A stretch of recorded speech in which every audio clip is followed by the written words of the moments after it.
Hello. I'm awfully dark, aren't I? I'm going to turn on another light.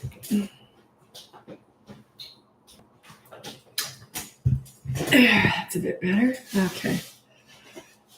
Alrighty. Why am I so washed out looking? Anyway, who cares? Okay, so I'm just waiting for everyone to turn up. Move that there. Okay, because I should have looked in the mirror first. I'm just such a mess. That's okay. You're not here because of the way I look. Okay. Just waiting for everyone to turn up. What time is it? 7. I'm not usually here at this time, so I say that every Sunday. No matter what time I come on the Sunday, I always say, oh, I'm not usually on at this time. Okay, just waiting for everyone to turn up. Okay. Just looking at your names. Oh, while we're waiting, I'd love to know where you're from. I'm here in Vancouver, Canada. So where are you from? It was supposed to rain today and it didn't. That's very unusual. Vancouver, when it says it's going to rain, it usually rains.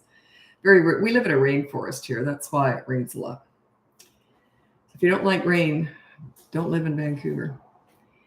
Okay, so I guess it's like Seattle. Seattle's like that too. Dayton, Ohio. Welcome, Dayton, Ohio. Lisa Roth. You've been here before, I think. Dayton, Ohio. I just like saying that. Sounds nice. Dayton, Ohio. Sodak. Where's Sodak? South Dakota. Oh, am I right? Is that South Dakota? Southern Indiana, Rocky, Queens. Oh, from Rockhampton. I'm from Brisbane, Queensland. I never made it up to Rocky. Didn't do a lot of traveling there because I was busy raising kids. Austin, Texas. Welcome. New Lesgeard, Ontario. New Lesgeard. Never heard of that. I'm going to look that up. New Lesgeard, Ontario.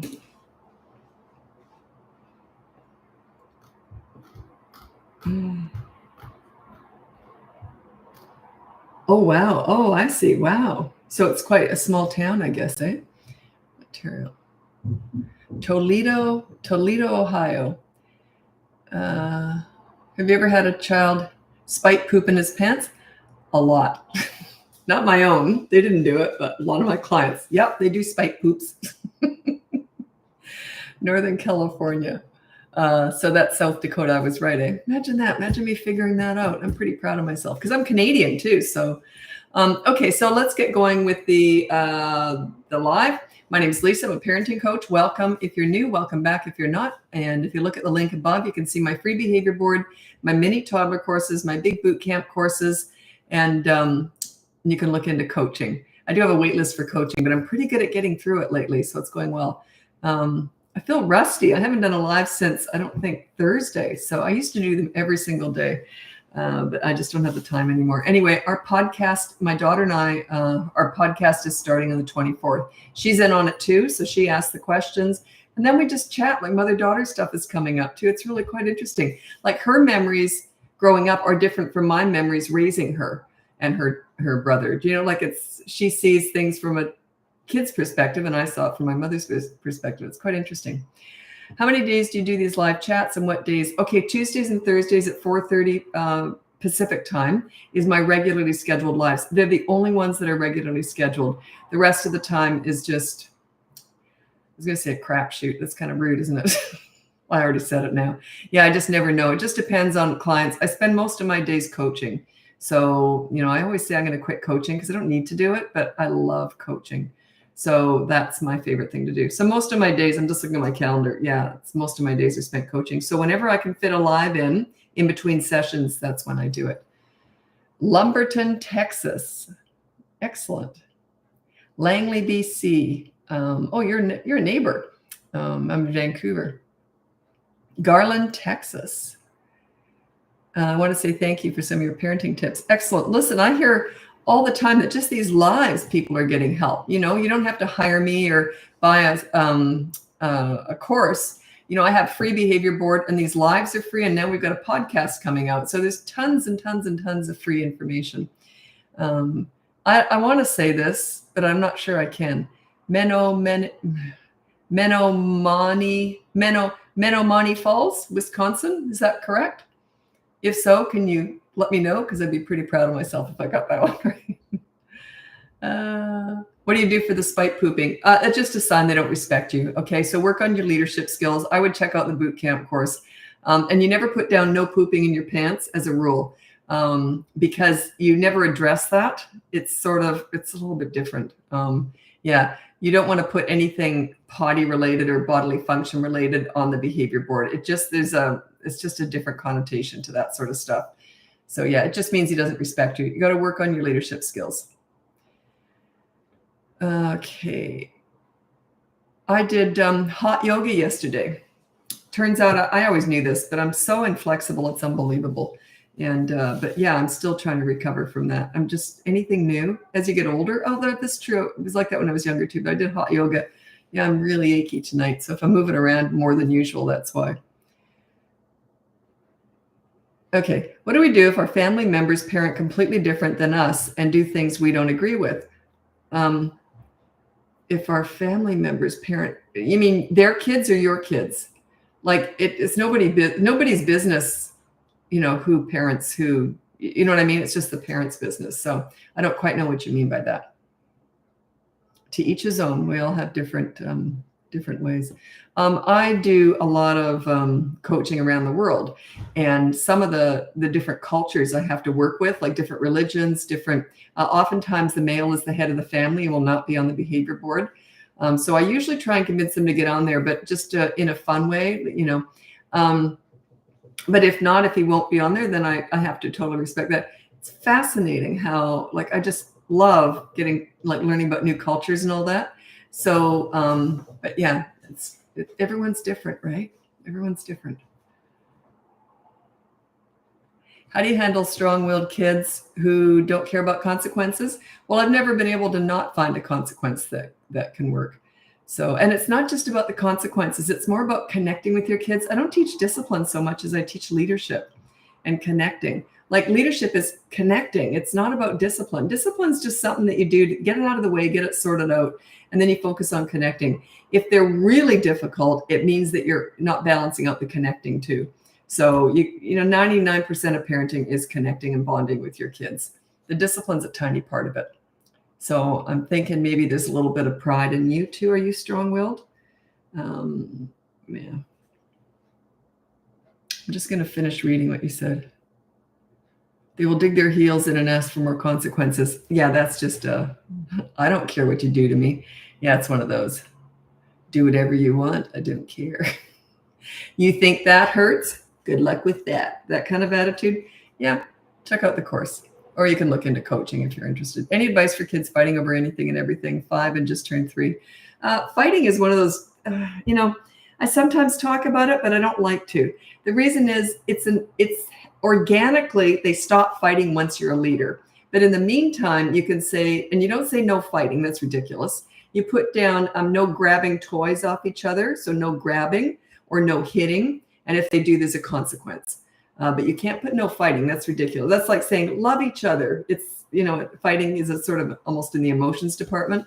So yeah, I got a whole bunch of stuff I could say about that, but I don't like to go on about it too much because it's kind of almost a waste of time talking about kids who are fighting, sibling rivalry and all that.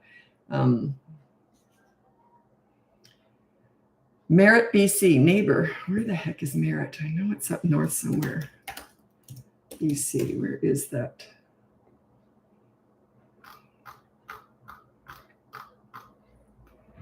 Oh, it's not really that north, is it? Never been there. I've been to Penticton and Kelowna, but I've never been to Merritt. Oh, it's in line with Whistler. No, oh, I see. Okay. I've been to Whistler a lot. That's the same north. So I just like to look on the map whenever people tell me they're from somewhere and I don't know where it is. I've had people from countries I've never heard of as clients. And I'm like, what the heck is that? Is that a country? And I'll look it up. Sure enough, it's a country. So I'm not the brightest bulb. Oh, you're asking about stepdaughters. I only do that in coaching. It's tricky. I have to, because I need a whole bunch of background information before we can move forward. Are you a friend? Are you a sort of a second parent, what kind of role do you have, all that, and what's the dad, what's his situation, what's his relationship like with the kids. There's too many extenuating circumstances for me to give you an answer here on a live. Kim said, nice try. What was that about? What was my nice try? Was that the name of the, oh God, Menominee.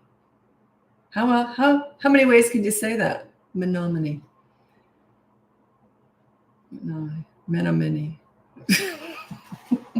Just trying to say this place where this person's from. Okay. Okay. I'm on Facebook, by the way, and I'll be hopping over to Instagram and TikTok also.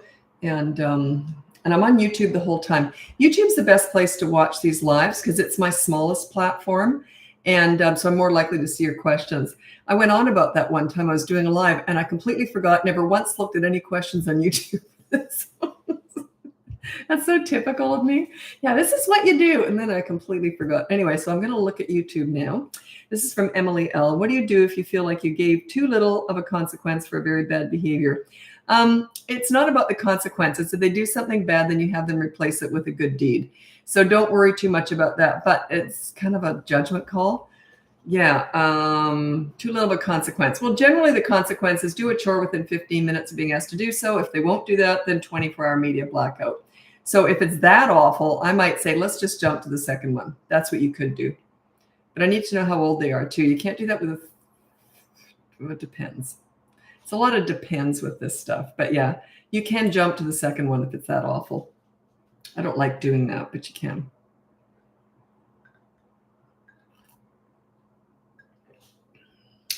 God, you're going to hate me, Lisa. This is on YouTube.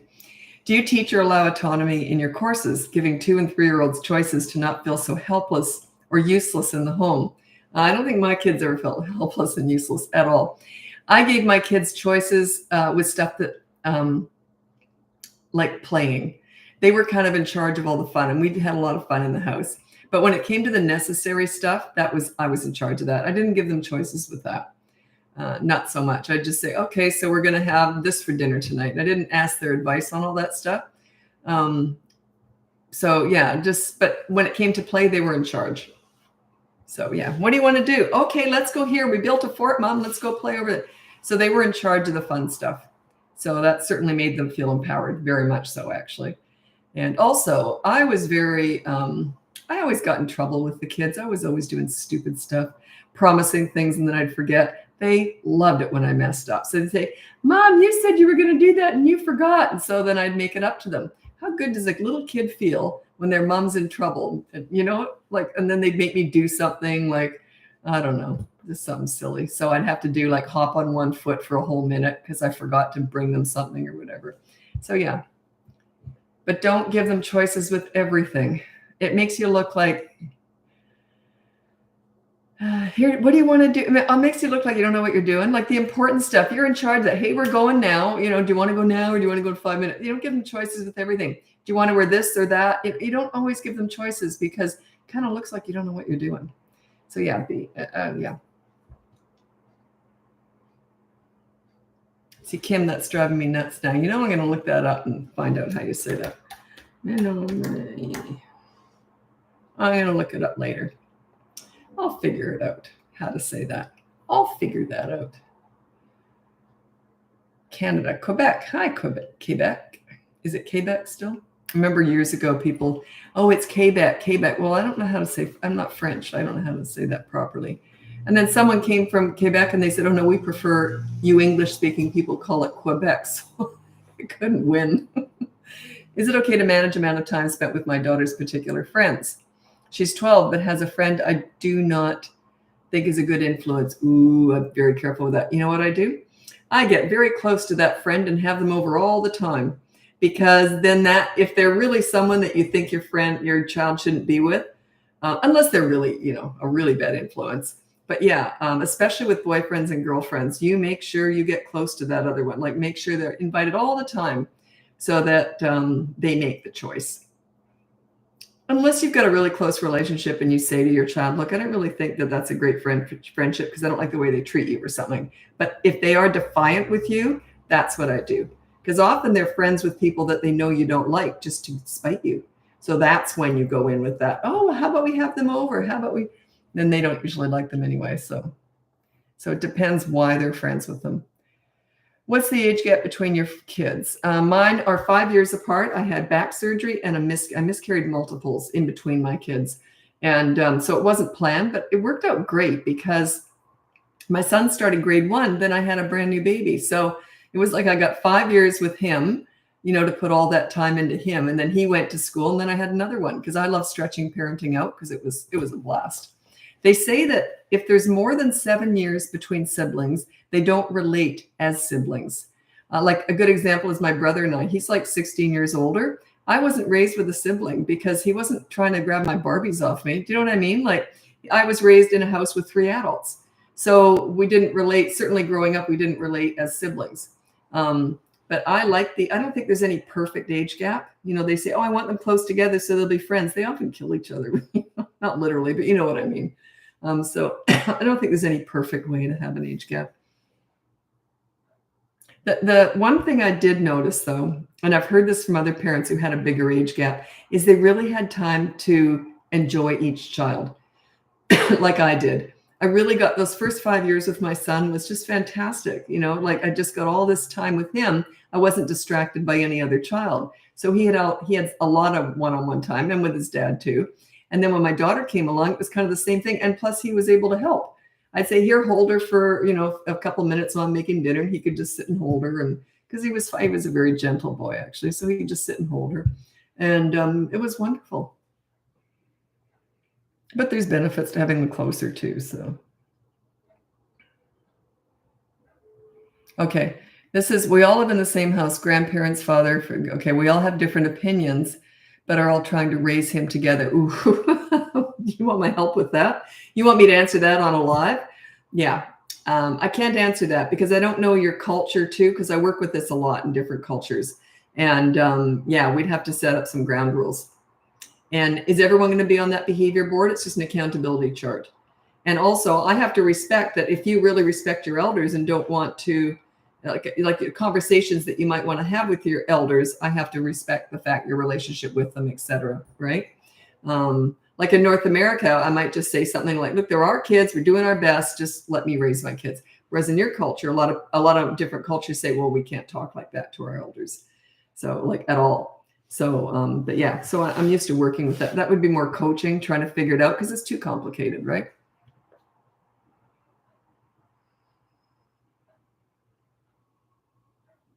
Can you give examples of consequences that seem to work well? No, because it's not about the consequences. It's about the consistency. Parents get very caught up in this. What's the perfect consequence that solves all the problems? No, it's like saying, what's the perfect food to lose 20 pounds? No, it's the consistency of not eating too much. It's the consistency of doing pretty much any consequence that's decent. It's consistency. It's not about what the consequence is. So don't get caught up in that. Everyone thinks it is. What's a good consequence for a 5-year-old, a 3-year-old, 17-year-old? I don't know. It doesn't really matter. It's not about the consequence. It's about the follow through and the consistent. Is taking away reading a book before bed taking away love? Yeah, I wouldn't do that. I never take away love. So yeah, a lot of parents will use that as leverage. You can take away, like if you usually read 3 books, you can read 2. So you can lessen the time. You might not even lessen it, but if they're really young, they won't know the difference. You might say, okay, so we're not going to read as much tonight. And you might only read 10 minutes to them anyway, but you say, you know what I mean? You say, we're only going to do 10 minutes tonight. So it might be the same amount of time, but they don't know when they're younger. So you can lessen it, but you never take away love. Oh, this was funny. I get some funny clients.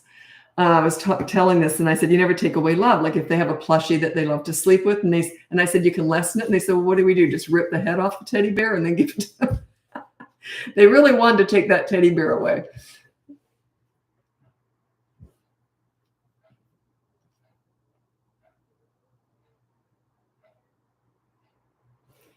Yes, you got it the second time. Okay, I don't know what I said. This Menominee. That was the second one. Menominee. Pretty sure about that. Although every time I say I'm pretty sure, I'm usually wrong. The only thing I'm really sure about is 3 things: sewing, cleaning, and parenting. That's when I say something, it's usually right, or I think it is anyway. But everything else, I'm always wrong about everything. Oh, I know exactly what that is. No, Mom, that's not what it is.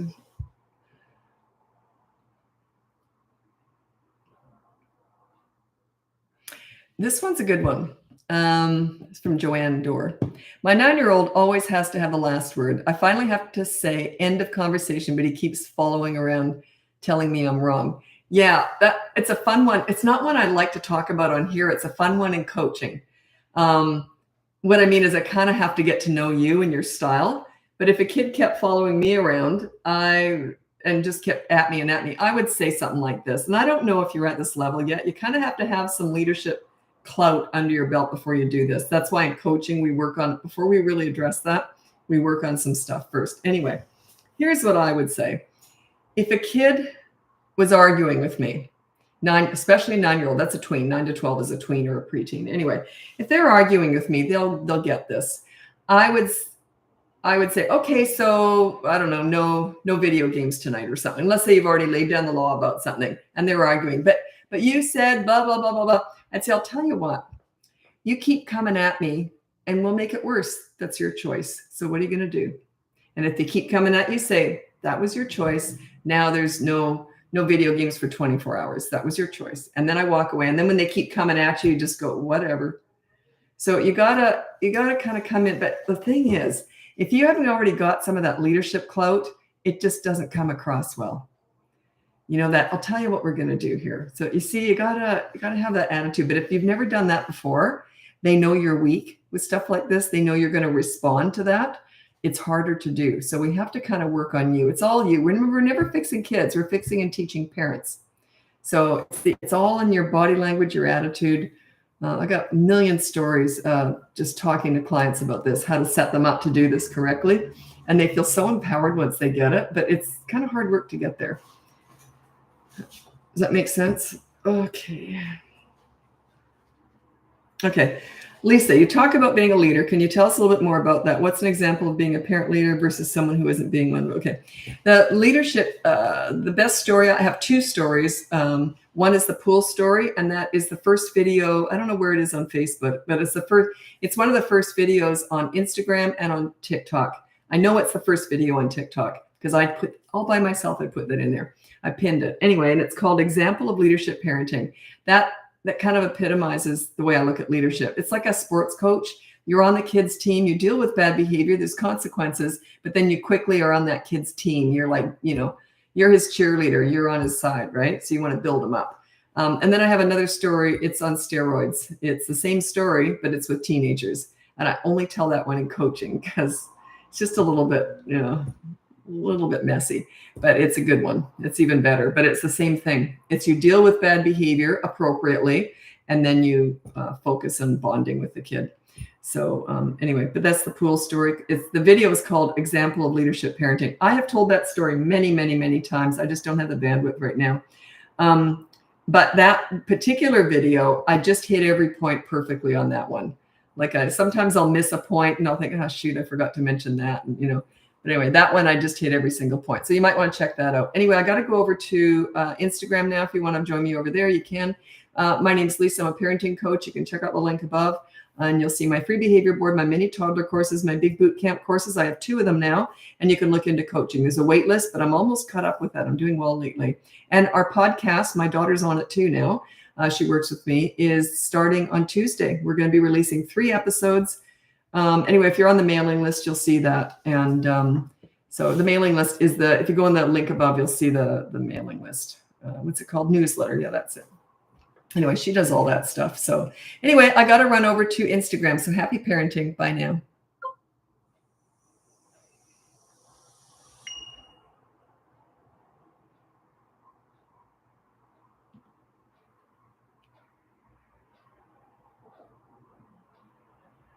What am I doing? Just staring at the screen. I wasn't even doing anything. Just staring. Okay, there we go.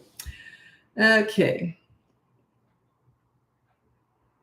What's happened in Merritt? Why? Seems to me there was some big news story there a while ago. Can't remember. Okay. Okay, so I'm on Instagram now. They turn up really fast. Everyone turns up in a big clump. It's the only one that everyone turns up fast. Usually people sort of filter in, but Instagram's different.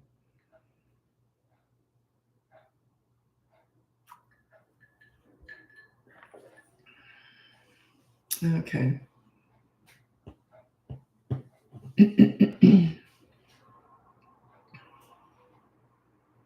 Just waiting for everyone to turn up. You're welcome. What did you do? You're welcome. What did you do? What did I say thank you to? Okay. Virginia, welcome. Okay. So I'm just reading all your comments here. Okay, let's get going. My name is Lisa. I'm a parenting coach. If you're new, welcome. If you're not new, welcome back. You can go to the link above. You can see my free behavior board, my mini toddler courses, my big boot camp courses. I have 2 of them now, toddlers and older kids. And you can look into coaching. I've got a wait list, but I've been really good at keeping up with it. It was like a 4 to 6 week wait a while ago. So now it's like pretty much just 1 week. So it's really good. It'll fill up again, but for now I've got some openings. Anyway, what else? And the podcast is starting on Tuesday. We're releasing 3 episodes on Tuesday. We've filmed 8 of them, and my daughter's on there too. If you want, you can watch it on YouTube too. And she's actually on it. She does not like being in front of the camera. That's my thing. She does not like. She's a behind the scenes person. But yeah, she suggested it. She goes, "Someone's got to be asking you the questions, Mom. So I guess it's got to be me." It's just the 2 of us, right? So I'm very excited about that. I love working with my daughter. It's great. It's wonderful. Okay, so let's get going with your questions. I'll do my best to answer them. A lot of stuff I can't answer if I need a lot of history and background, but generally I can answer a lot of them. Okay. Sorry, I'm just scrolling ahead just to make sure you're here while I answer. It's how I sort of manage it because I get a lot of questions on here. How about stammering? Almost 3-year-old sometimes repeats the first word of her questions. Yeah, so they don't usually stutter or stammer at that young age. They usually start at around 4 or 5, but they can start, I guess, at any time. I don't know a lot about that. I'm not a professional on that. But yeah, no one really knows what causes it from what I've heard because I've looked into it, and no one really knows. So I don't want to answer that because I'm not a medical professional, and it could be, you know what I mean? Like, it's kind of awkward. But yeah, did something happen? Sometimes a trauma can bring that on, or they might just be little and they're just learning how to talk. So,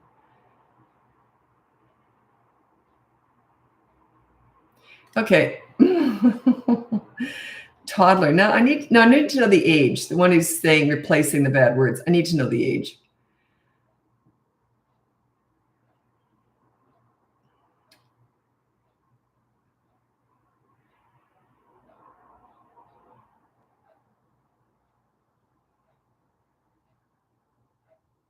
My son outgrew his stammering. Yeah. Doesn't mean it's forever, and it could just be learned. It could just be a habit. My daughter could not say a C and an L together, like clock. She would go kalaka. It was really funny. I thought it was cute. And she was in grade 1. She just started grade 1, and her teacher pointed this out. So she goes, "You might want to get some, what do they call that? Speech therapy for her." And I didn't want to because I thought it was cute. Anyway, we just did 2 sessions and the problem was solved. And I kind of regretted it because I really thought it was cute. Kalaka. Where's the kalaka? It was cute. But yeah, and then she didn't do it. So they often just outgrow stuff, right? Didn't take much for her to learn that. 3. Oh, 3-year-old who is saying, okay, so use the behavior board. It's completely free in the link above. And you put down no bad words. You also say, and no hinting at bad words. I got lots of kids who do this. Like when some of them call poopy, what do they call their parents? Poopy face. Wow. So they'll go boopy face, and that's hinting at it. So no bad words and no hinting at bad words. Okay, so it's the same thing. Yeah, and then there's a consequence. You know how many kids say poopy face? Like, it's just so common. It's unreal. And the funny thing is, I'm 63. I can remember when I was a kid, there were kids saying that exact same thing, poopy face. Why is that? 8-year-old saying he feels like a bad kid at times. Well, I don't know what's going on there, but look at you might want to check out the boot camp course. There's some discipline stuff in there. That's what people want to talk about, but it's more about connecting with them than anything else.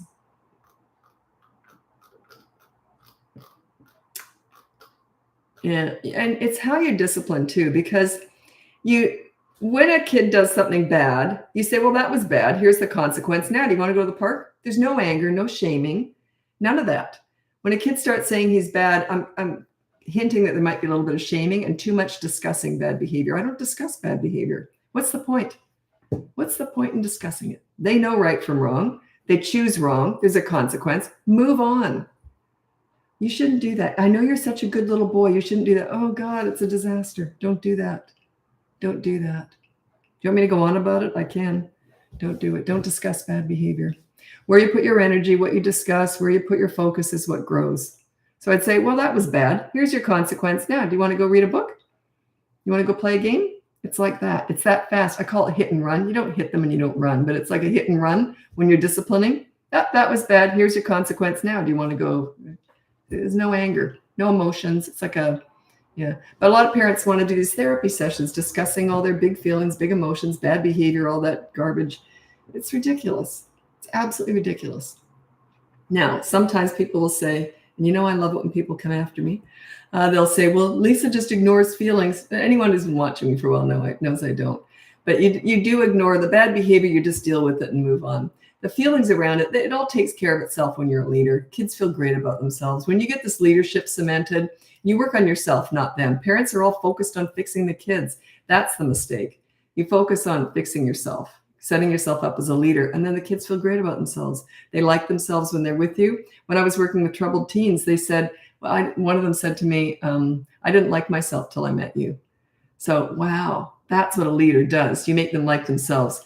You want them to like themselves when they're with you, so they want to please you and they feel good about themselves. They don't want to disappoint you when they're teenagers. They're not trying to please you when they're teenagers so much. But you see, it's all about their self-esteem. Your leadership increases their self-esteem.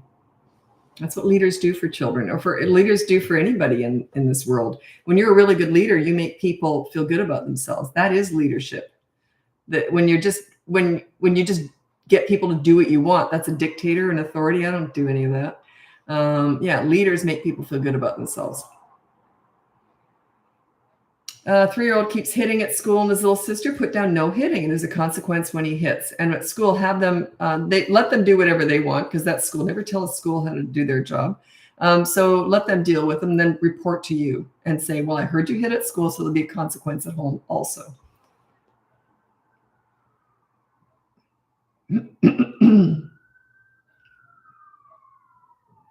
Eight-year-old speaks in a rude tone. How can we resolve it? You fix yourself. It says that he doesn't have a leader. So when kids have a leader, they don't have attitude. Okay, his bad attitude is your lack of leadership. Sorry, I got a siren going by. It's just a sign that you're not a leader. That's all. So work on yourself. Work on your leadership skills. They just don't have an attitude, or they're not rude to leaders. They just don't. They'd be embarrassed. Have you ever had anyone that you look up to? Like a leader's like a mentor, someone that they look up to. You're like their guiding light. It's just someone that makes them feel good. And they want to please you. It's a natural thing to want to please a leader. Have you ever had anyone that you looked up to in your life or now? Maybe a grandparent, I don't know, a teacher, a coach. Would you ever be rude to that person that you looked up to? It's like that. That's what I teach. I teach leadership. So the attitude you don't address. It's the last thing to disappear, and it happens organically once you're a leader. So it's the very last thing to go away, and you never address it. Well, I don't like your attitude. Well, what you're really saying is, I'm not a leader. You're blaming them for your lack of leadership. You see, it's a reflection of your parenting. So work on yourself.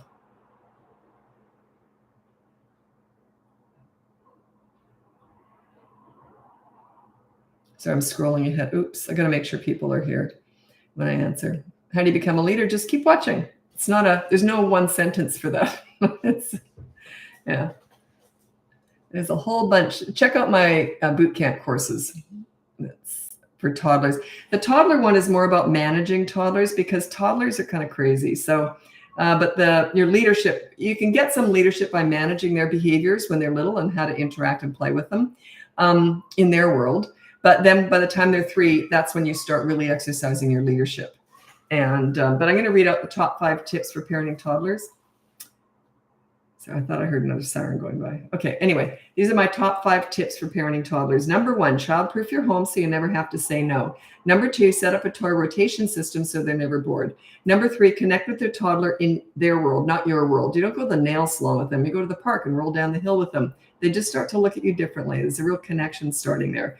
And number 4 is when you want to discipline a toddler, it's similar. You do so in their world, not your world.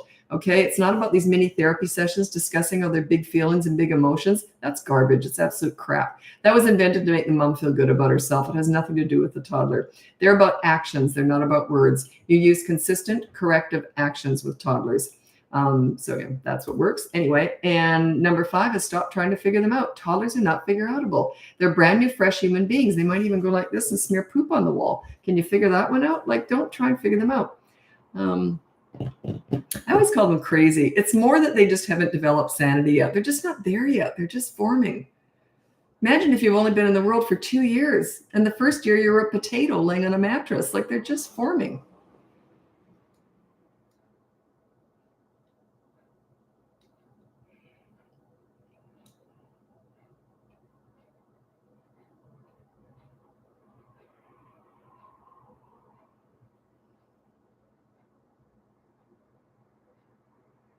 Are you ever going to do a baby course, or is there much of a point? There's not much point.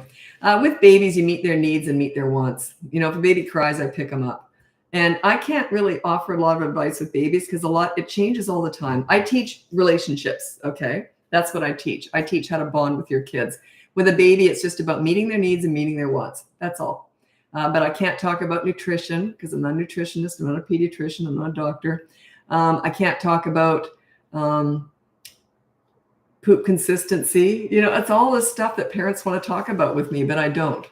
I'm very careful. I talk around it, and then I talk about what I did with my kids when they were babies and other kids when they were babies, but I can't really give advice for babies because it's just meet their needs and meet their wants. Once they can start to communicate with you, that's when my advice really kicks in. But I do still get a lot of parents who have babies and they want to talk. I often just want to talk about postpartum stuff and how they feel like failures and guilt and all that stuff.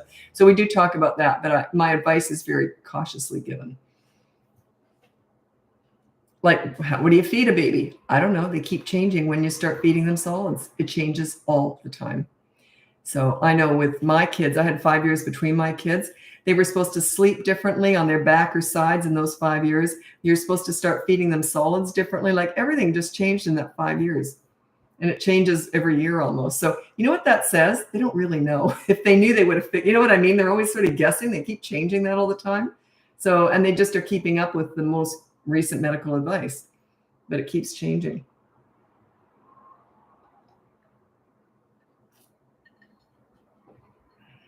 Six-year-old cries over everything. Okay, their emotions are all over the place.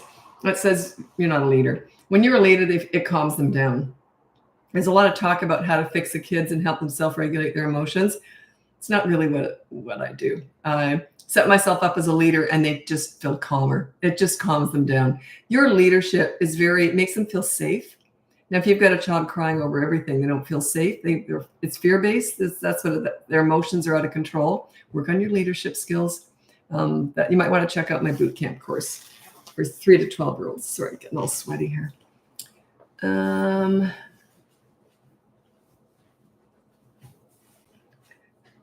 This one, God, you're going to hate me.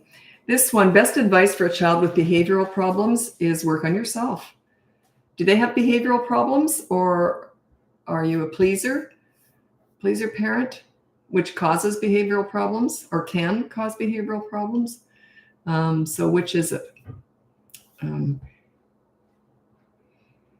Anyway, I got to move over to TikTok now. If you want to join me over there, it's the same BratBusters Parenting. Watch out. There's people out there using all my information, claiming they're me, and they're taking advice off people. If you go to the link above, that is me. But there's, the bigger you get, there's all these fake, spammy people out there. And, but anyway, nothing I can do about that. You get one shut down, then they open up under another, whatever. So anyway, and my website is BratBusters.com. So it's plural, BratBusters.com, not .ca, not .net, nothing else. It's .com. So BratBusters.com. That is me. Anyway, we are very excited about our podcast, which is, we're going to be releasing the first 3 episodes in 2 days on Tuesday. So my daughter says, she says, I don't know what time yet. And I said, don't worry, just whenever you can get it done. She's behind all that stuff. She's the one who said, let's do a podcast. And I said, sure, whatever she tells me to do, I do. She's in charge of all the planning with the business.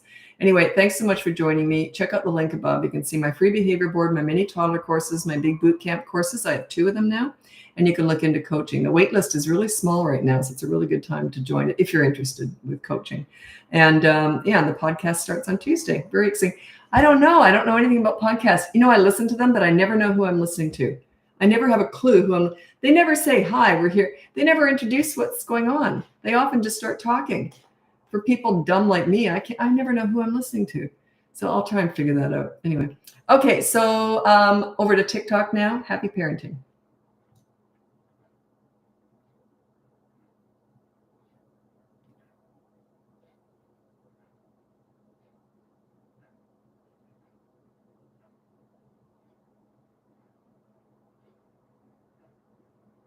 Oops, there we go.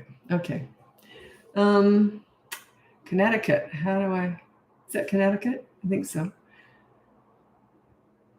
How do I get my 2.5-year-old to stop throwing everything? Thank you. Just keep taking it away. Consistent corrective actions. If they keep going around grabbing stuff, just hold on to them. Restrain them for a while. Just a few minutes. It's a lot of work. They don't learn fast. They learn slow. It's consistent corrective actions, not words. Just say one word, no, and then take that item away, put it away where they can't touch it again.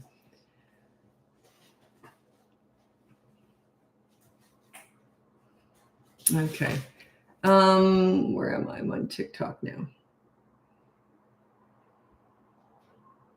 TikTok's still my biggest platform. Instagram's catching up, but TikTok still, I started on TikTok 2.5 years ago, and still my biggest platform. Instagram's doing well. So is Facebook, actually. And YouTube is a search engine. It's not social media. So my social media platforms are really growing. And TikTok's slower. It's hard. It's different. I don't know anything about it. My daughter just says, yeah, and it's a different beast. We haven't put a lot into it. She said she doesn't have time to really look into YouTube yet. So we're pretty busy. Okay. Anyway, so I'm going to introduce myself. If you're new, welcome. If you're not new, welcome back. My name is Lisa. I'm a parenting coach. If you go on the link above, you can see my free behavior board, my mini toddler courses, my big boot camp courses. I have 2 of them now. Or you can look into coaching. I am a mother. I'm a parenting coach. I'm a grandmother. And here I am. Anyway, I don't know why I said that. Here I am, obviously. Oh, God.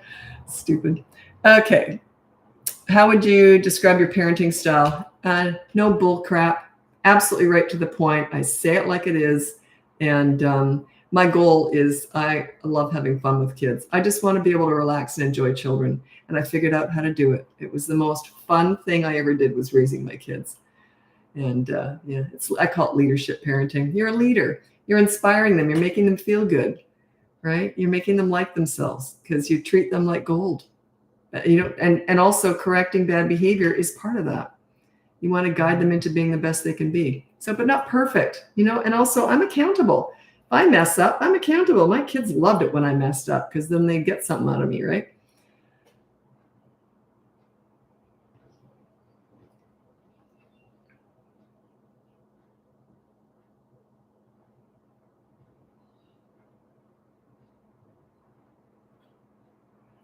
My 3.5-year-old throws things when transitioning from car to house. Well, why has he got anything in his hand? What's he holding? Do you allow a child to take toys out of the house and stuff? Yeah, my kids didn't get anything in the car. No food, nothing. No drinks, no toys, nothing. The car, and then we'd chat. When they were in the car, we would chat. So that was our time for What are they throwing? What do they have? Yeah, I don't know why they would have anything. So yeah, that's what I would look into.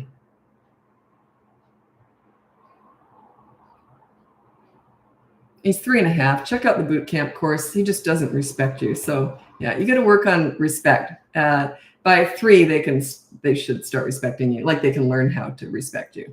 Under that, they're a little bit of loose cannons. Under 3, they're just kind of crazy. How many of your clients started having children after the age of 40? I don't know, right? I usually have 50 to 100 clients on my roster, like, my going at any given time. And I would say perhaps it's not that many. I would say maybe 10% start. I'm guessing. I'm just guessing. And that's just right now. I don't know.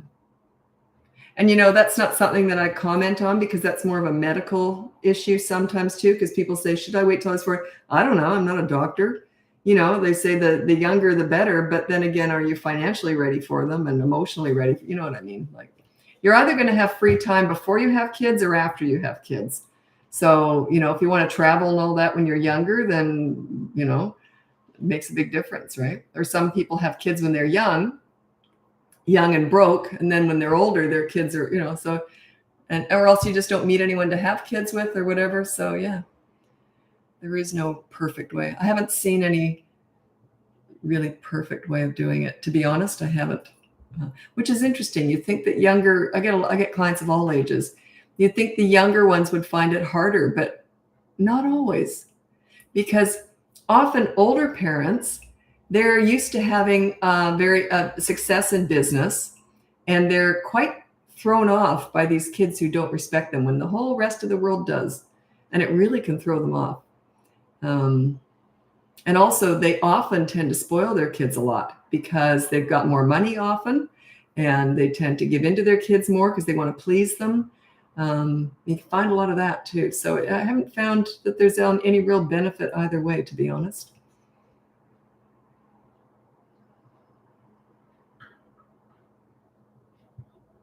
Well, you said your 3.5-year-old's throwing stuff. Just put no throwing stuff on the behavior board. And every time he does, there's a consequence. If he throws a lot of stuff, then go right to the second consequence. Check out the behavior board. You'll see what I mean by that.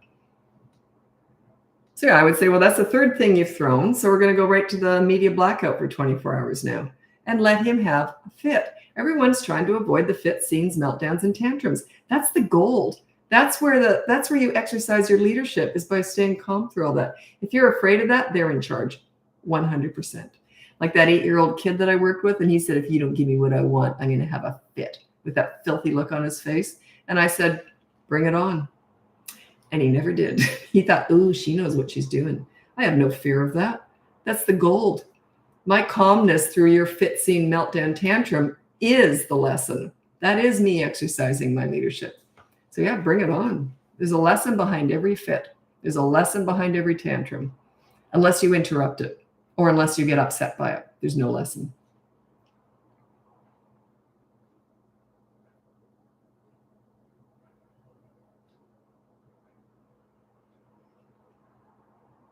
I don't know who other people are who are teaching anything out there. Yeah, so sometimes people ask me, and I would never comment on another parenting person, but I don't know any. I know none. I've been doing this for 17 years, and I made a choice to stay away from all that because I never want to be insulting anybody. If I'm criticizing anything, I'm not criticizing anyone. And it's of no benefit to me to study what other people do because I teach through my own experience. How old are you? I often say I'm 63 years old. I'm a grandmother now. Yeah.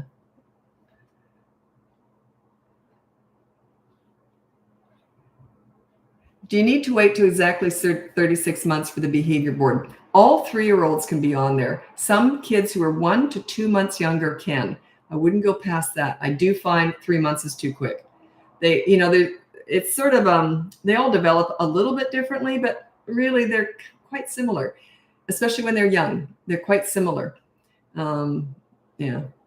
How do I get my son to listen? You set yourself up as a leader. They listen to leaders. They don't listen to non-leaders. So it's all about you.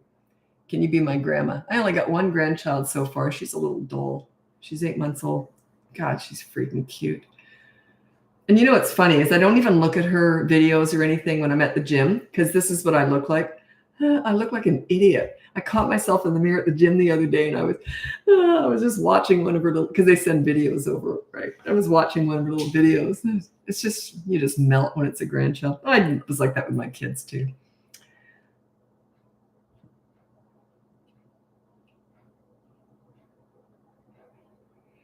My son's almost 4, but tantrums have gotten worse. Okay, that's a sign you really want to up your leadership skills. His tantrums, usually tantrums stop by 3.5 to 4 years old. But because 4 and above, they only do what works. So once they're 4 years old, they only do what works. That means tantrums have to be working, unless there's some other thing going on. But generally, that's my advice. Work on your leadership skills. Check out my boot camp course, 3 to 12 years old. They only do what works. So it means it must be upsetting you, which to them is working. Yeah. You know, if a kid's having a tantrum with me, I'm filing my nails. I'm just waiting for it to be over. Just waiting, like I'm waiting for a bus. Someone said, oh, they've been filing. They said that they went on Amazon and bought a bunch of nail files so they could do this. And they said they've got nothing but nubs, no nails left.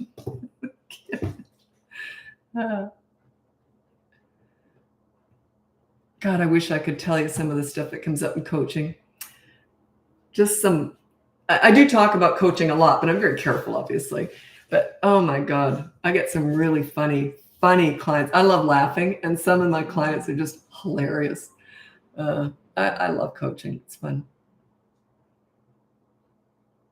What happens if you do the thing where you ignore the tantrum and they keep going ballistic? Yeah, they usually get worse before they get better, because they remember the old you when you did get involved in that tantrum. So make sure that you just keep ignoring it. And if they get worse, that's just part of the process. That's part of it. They go ballistic. Yeah, they will. They will. That's part of it. That's your challenge. Yeah, I might go like this. If they're really going to the next level, I might go like this. I might go like you've noticed it, but this is how you're reacting. Because it's important when you're ignoring a tantrum, you're not going on a phone, you're not having a conversation with someone. It's important that they know they're having a tantrum, but this is how you're just waiting for it to be over. As soon as it's over, oh, you all done? Okay, do you want to go read a book? Or it's like that. You never discuss a tantrum before, during, or after. Never. Why would you? Don't give it any weight. Don't give it any attention. Don't give it any power. Discussing it is giving it power. Yeah. A lot of people disagree with me on that, but they're wrong. In my world, they're wrong. I've been doing this I started volunteering in daycare centers when I was 11 years old, and I had a lot of this already figured out. I just was, I don't know, I kind of bored to do this stuff. And I remember sometimes I'd see someone discussing a tantrum, and I thought, why would they do that? It never made sense to me to discuss a tantrum. And anyway, so that's 52 years now I've been doing this. And it just works. Kids just realize, oh, this isn't working with her. So they just stop doing it. Takes a while, but they'll stop doing it. It's pretty quick with me because they don't know me. They don't have history. They pick up pretty quick that I'm never going to react to that. What age do tantrums start? They start at newborn age. Not always, but a lot of newborns just, they're the ones that go stiff when they can't get on the boob right away, stuff like that. They just, my son was like that. He couldn't get the boob, their heads trying to get on. You can't get them on. Then they go red and they start screaming. That's a tantrum. And then he didn't have a lot of them, but he had tantrums. So, and my daughter never did. How do you treat a 9-month-old tantrum? Okay, when they're toddlers, this is all toddler tantrum stuff. When they're 15 months and under, that's a baby. You do indirect redirection with a tantrum. Sometimes you can ignore it, but if they're really going nuts, you can do indirect redirection. So what that means is you want to redirect them, but you don't do it like, here's this, here's that. You don't do it like that. You just start to play with their toys nearby, or you read their favorite book out loud to yourself. Oh, the fox went over. And the idea is that they'll come over and join you, but you don't do it directly. It's indirect.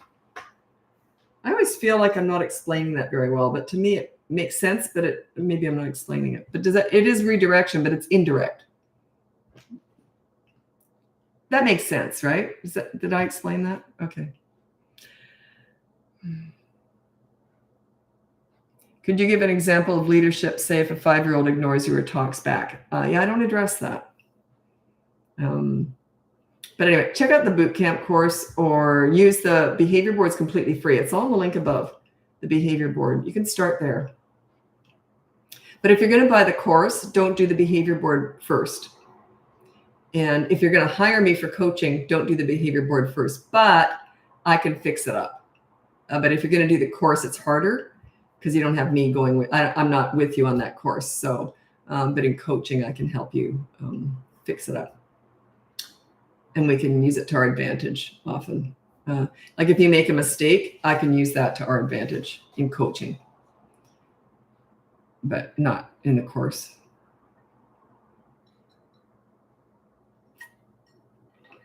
You just have to start from scratch kind of thing. Yeah, now if your child is talking back to you, that's not something we fix. That's a tell. It means they don't respect you. It means you've got to fix yourself. It's just a tell that they just don't respect you. You got to work for this. You got to earn this. You got to command respect, not demand it. You don't just expect it. I worked my butt off. I've worked with hundreds of kids, teenagers, troubled teenagers, toddlers, everything in between, and newborns and babies too. But that's not really what I teach. But anyway, I've done all that.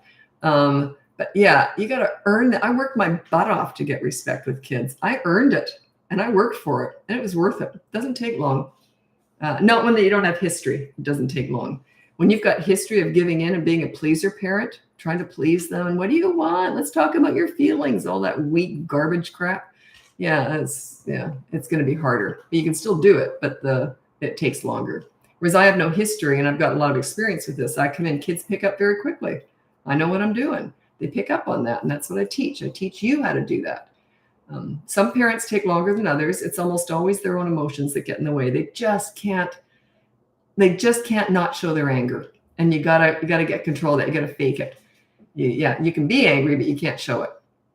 If your kids are acting out and you show anger, you're not a leader. You're a reactor. You act and let them react to you. That's what a leader is. Instead of you reacting to them, you got to switch that around. I always say, if the kids go on the low road, you stay on that high road. Let them join you. Don't join them in the low road, because then you're both, who's up in the high road to pull you up? Yeah.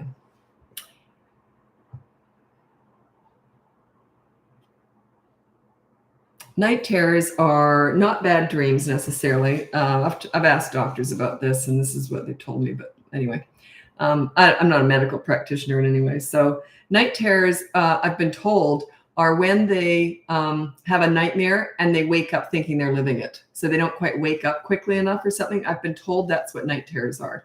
So yeah, that's kind of tricky. That's a tricky one. I would use something that lets them know they're awake. Like one of my clients used a little flashlight that the kid could turn on, and they knew they were awake when they could turn that on. So it's kind of weird that works though, eh? And it's different with a lot of different kids. They need different things. You can use the galaxy light, something that lets them know when they see the galaxy lights, they're actually awake.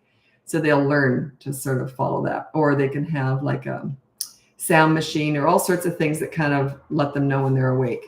But yeah, one of them had, a few of them have actually done this after I told them about it. I can't remember what it's called now. But it's a little flashlight that when the kid wakes up, it sits beside their bed, or they can just hit it and it lights up. And it's like, I don't know what it was. I can't remember exactly. But yeah, it lets them know, oh, I'm awake. But you can't do that when they're really little. But this is when they're like 3, 4, 5 years old, they can start to do this. What would you say a child tells you you're bossy because I say, okay, time for bed, brush teeth? Oh, they're manipulating you. I just go, whatever. And why would you pull into that? And don't let them drag you down. Just say, okay, whatever.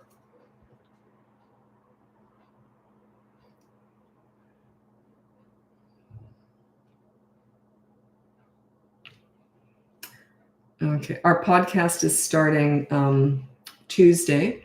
My daughter's releasing the first 3 episodes. We've done 8.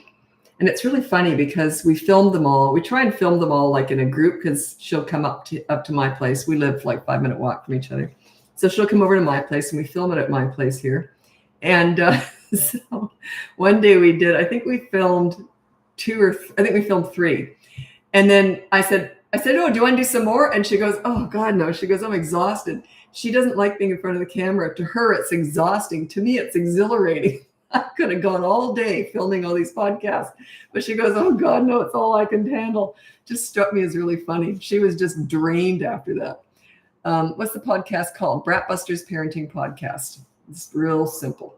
And it's the two of us. So she does not like being on camera, but she realized, she goes, someone has to be asking the questions. So when it goes on YouTube, you'll be able to see both of us, two different cameras. So yeah, she's got that all sorted out. And that's it. What was I going to say about that? Yeah, it's quite interesting because she sees the way she grew up from her perspective, and I see it from the mother perspective. So it's quite interesting. Someone said, well, did you get disciplined a lot? And she goes, really only she remembers one time that she got disciplined. She was, I think, 3, 4. And because she was such, you get respect when they're little and then you kind of sail right through. Anyway, but she says, yeah, but mom was in trouble all the time. I was always messing up. Like I would always say, okay, I'll get that done. I promise I'll finish that. And then I'd forget. And the kids loved it when I messed up.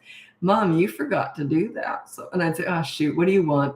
Because I'm accountable. Leaders are accountable. That's what makes kids feel good about themselves, that it's a two-way street here, Like if I mess up, I have to do something for them. I'm punished, But it was usually just something silly, or else they'd want to go to some water slide park or something after school. So yeah, it was good. You got to give respect to get it.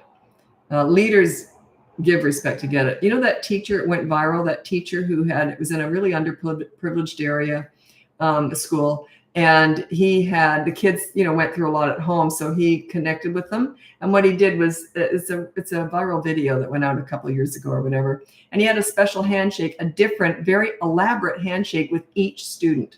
And I watched that and I thought, oh, he just gets it. That's leadership. It's connecting. Yeah. And then when you're that connected with kids, they want to please you. It's just a natural instinct. When you make someone feel that good about themselves, they want to please you. So yeah, imagine that teacher just gets it.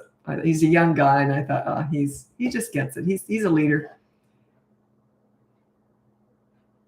It's not about discussing bad behavior. It's actually the opposite. If you're going to sit down and discuss your kid's bad behavior, big mistake. Big mistake. Yeah, I don't want to go on about that too much right here because I know me. I get on a rant about that. I know it's trendy to do that, but it's a disaster. Where you put your energy, where you put your focus is what grows. You deal with bad behavior, then you focus on the good kid. The pool story, I've told that a million times. It's the very first video here, and it's called Example of Leadership Parenting. And it explains that. You deal with bad behavior, and then you focus on the good kid. You do not focus on the bad behavior. Too many parents do this. They get it all wrong. It becomes their identity. It's shaming. Don't shame your children. We all make mistakes. That's okay. Let's fix them. Here's your consequence. You can fix that. Okay, I got to get going because I've still got some work to do before I go to bed for the night. And yeah, okay. So thanks so much for joining me. Go on the link above. You can see my free behavior board, my mini toddler courses, my big boot camp courses, or you can look into coaching. There's a wait list, but it's pretty short right now. I'm catching up. And our podcast is being released on Tuesday, the 24th of September. So in 2 days from now, and we've got 3 episodes that we'll be releasing on Tuesday. So we're very excited about that. I can't remember what they're about. It's written up somewhere, but I know my daughter does all that. So I can't remember what they're about. But anyway, and they're theme-based. That's what's different. In these lives, I'm just reacting sort of to what you're asking. But those podcasts are very theme-based. Like one will be on toddlers, one will be on teenagers, one will be on potty training, one will be on tantrums. So they're very theme niche-based. So you can pick and choose which ones you like. If you go on our website, BratBusters.com, in the link above, you'll see it. And you can go up there and you'll just see what the podcast is. I think it actually might even say what we're releasing. Let me just check here. Well, she's shown me what she's done with the website, but I don't know if she's released it all. Oh, here, yeah. She's got the podcast is up. And there's a picture of the two of us. And yeah. Oh, she hasn't put down what the podcast, sorry. Oh, right. She'll put them out when she releases them. There's a picture of my gorgeous daughter. So anyway. Okay. Thanks so much for joining me. And we'll talk again tomorrow. Tomorrow is my regularly scheduled live, Tuesday, 4:30 p.m. Where's the link? It's in the link above. Or you can just go to BratBusters.com. It's plural, BratBusters.com. I've got a pretty big following now, and there's a whole bunch of imposters out there taking money from people pretending they're me. So watch out for that. I'm BratBusters.com. So anyway, thanks so much for joining me. Happy parenting. Bye now.